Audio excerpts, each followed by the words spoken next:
Badan Kepegawaian Nasional atau BKN, Kantor Regional 7 Palembang, bersama dengan BKP SDM Lubuk Linggau, meninjau langsung lokasi tes seleksi kompetensi dasar atau SKD CPNS di SMK Negeri 2 Lubuk Linggau.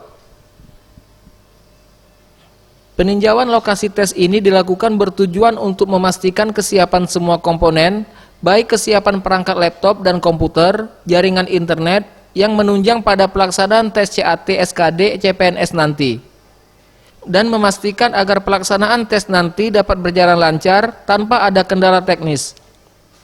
Secara teknis, kesiapan ini fasilitas sarana prasarana, kemudian jaringan yang bersifat teknis, hardware, kemudian UPS, server, fasilitas laptop. Kemudian laptop, hard, server, semua kita sudah siapkan.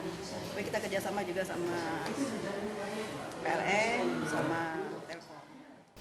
Pelaksanaan tes CAT SKD CPNS Lubuk Linggau dijadwalkan akan digelar pada 3 hingga 5 Februari 2020 yang dibagi 5 sesi di mana waktu yang diberikan untuk tes selama 90 menit.